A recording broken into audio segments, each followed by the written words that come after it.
매일 성경 묵상을 돕는 해설 가이드입니다. 안녕하세요. 묵상 코치입니다.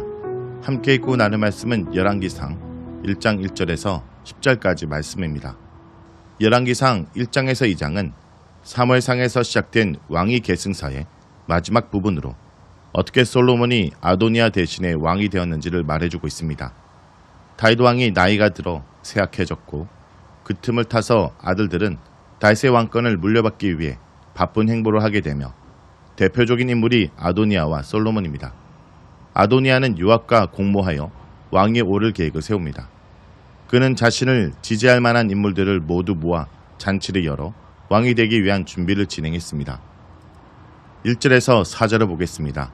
1절에서 4절은 다윗이 나이가 들은 모습입니다. 열왕기서는 다윗이 나이가 들었다라는 언급으로 시작합니다. 그렇게 용맹하게 전쟁터를 누리던 다윗의 젊음도 가고 이제 이불을 덮어도 따뜻함을 느끼지 못할 만큼 늙었습니다. 이불을 덮어도 따뜻하지 않다라는 것은 더는 생기와 활력이 없다라는 뜻입니다. 다윗이 더는 왕으로서 통치하기 쉽지 않은 상황임을 보여줍니다.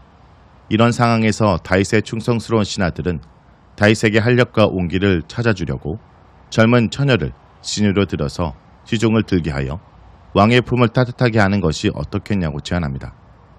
2절에서는 소녀라는 표현을 통해 남자 경험이 없는 처녀라는 사실을 강조합니다. 여기서 처녀를 강조하는 것은 독특합니다. 다윗의 결혼을 보면 처녀이냐 아니냐는 중요한 문제가 아니었습니다. 그런데 처녀임을 강조한 것은 왕의 관심을 끌기 위한 수단으로 생각됩니다.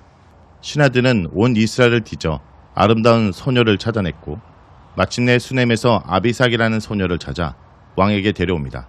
수넴은 이스라엘 계곡에 있는 도시입니다. 4절에서 아비삭의 외모에 대해 다시 한번 평가하는데 그 소녀는 매우 아름답다라고 표현합니다. 이 소녀는 아름답다라는 이유로 늙은 다윗에게 끌려온 것입니다. 소녀는 다윗 곁에 시중을 들었지만 다윗은 그녀와 동침하지 않았다고 본문은 말합니다. 우리 성경에서는 하지 않았다라고 번역했지만 정확하게는 동침하지 못한 것이 맞습니다. 다윗은 더는 남성의 역할을 하지 못할 만큼 기력이 없다는 것을 표현하고 있는 것입니다. 충성스러운 신하들의 노력에도 불구하고 다윗은 기력을 회복하기 어려울 만큼 나이가 들었고 이제 새로운 왕이 등극해야 될 시점이 되었습니다. 본문에서 아비삭 이야기를 여기에 넣은 것은 이제는 새로운 왕이 필요하다는 사실을 부각하기 위해서입니다.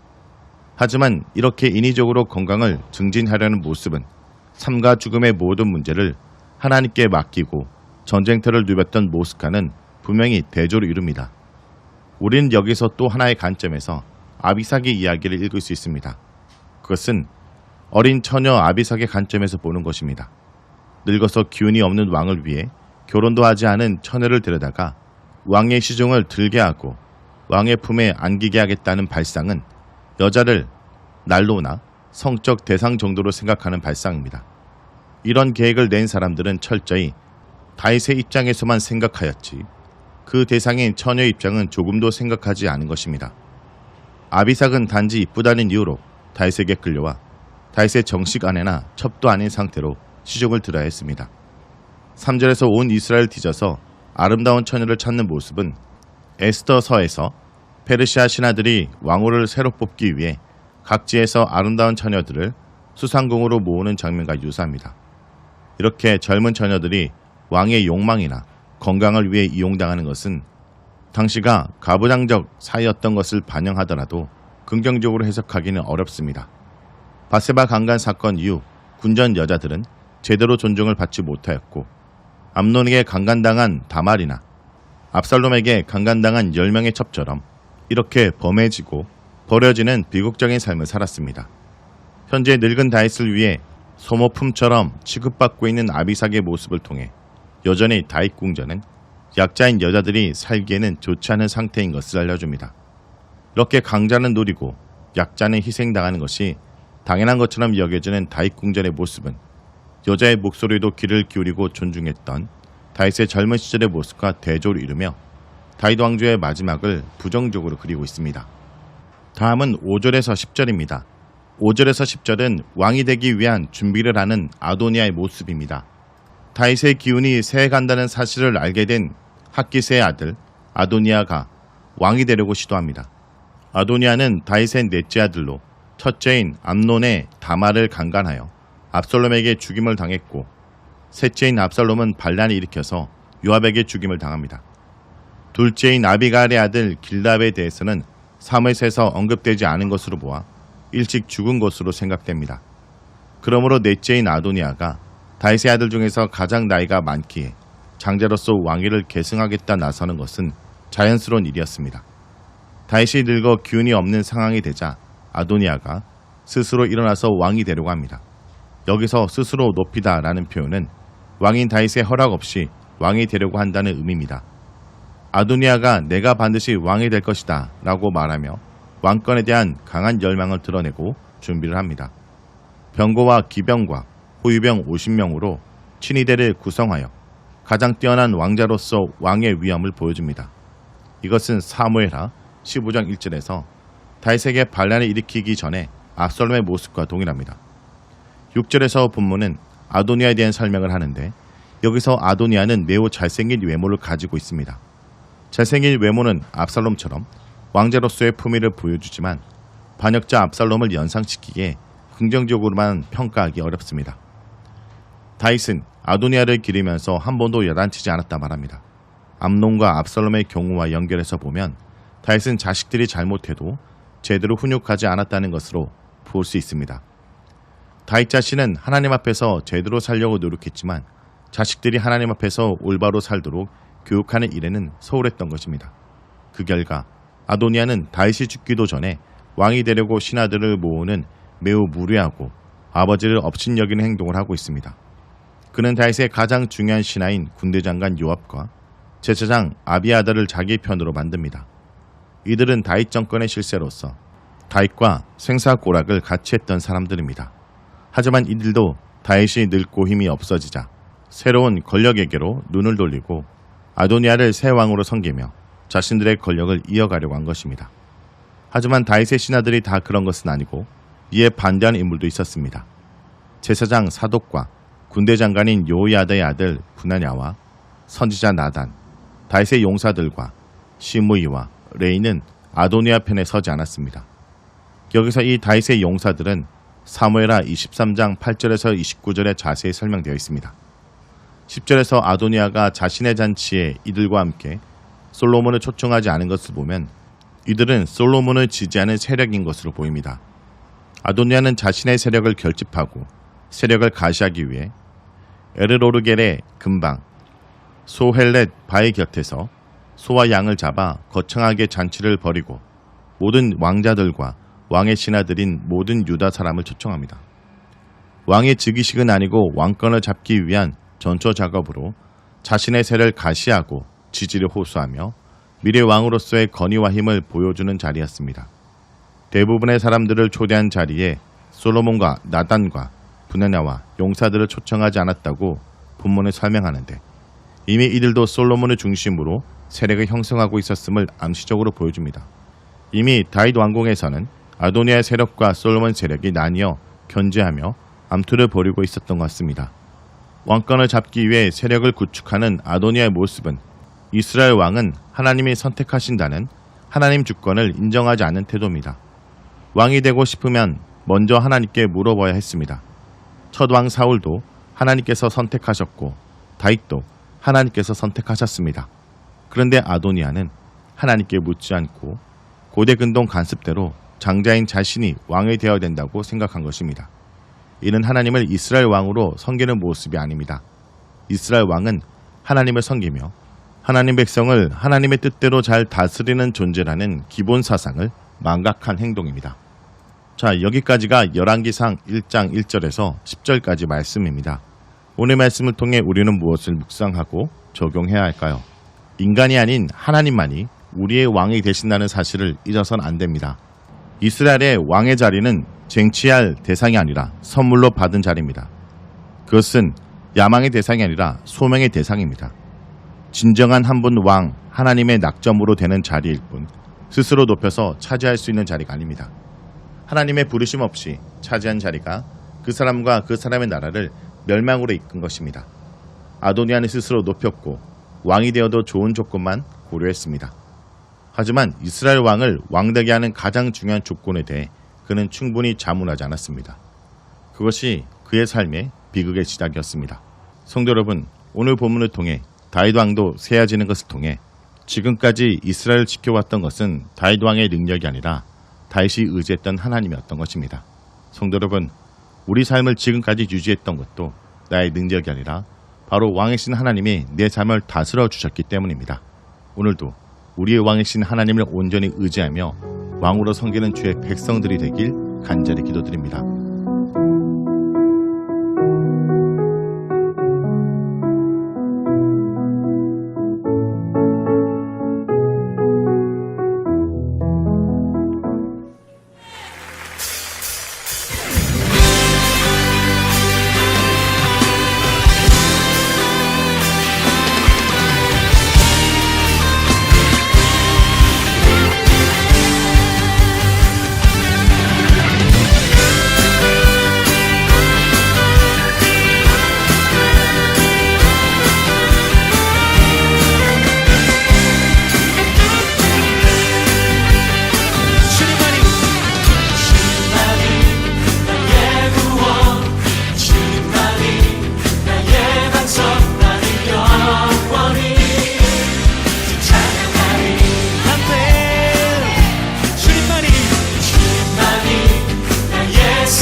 한번 선포합시다. 주님만이 나의 구원, 주님만이 나의 반석, 나는 영원히 주 찬양하리. 그의 주님, 주님만이 나의 승리, 주님만이 나의 능력, 나는 영원히 주 의지하리. 아무것도 보이지 않는 광야의 길 걸어갈 때도 보이지 않는 주님의 손이 나를 붙잡고 인도하시니 나 두려움 없이 달려가리라.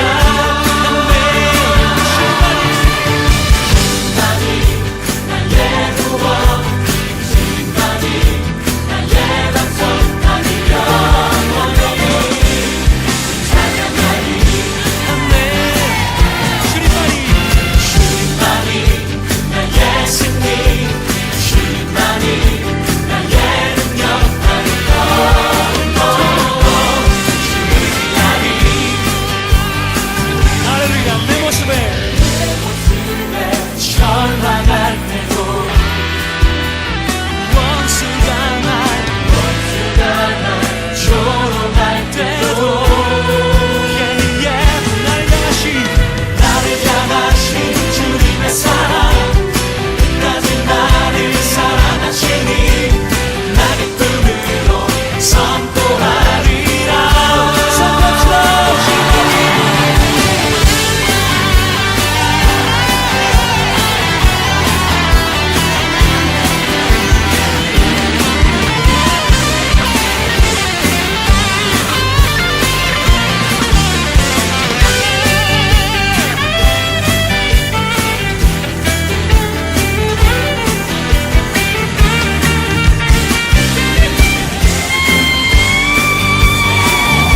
내 모습에 절망할 때도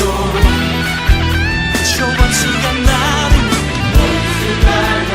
조롱할 때도 그때도 나를 향하신 주님의 사랑, 끝까지 나를 사랑하시니 나 기쁨으로 선포하리라. 선포합시다. 사랑이나 생명이나 이 세상에 그 무엇도 주 사랑 기도만 끊을 수 없네. 할렐루야. 높은 소리로 사랑이나 생명이나 이 세상에 그 무엇도 주 사랑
할렐루야.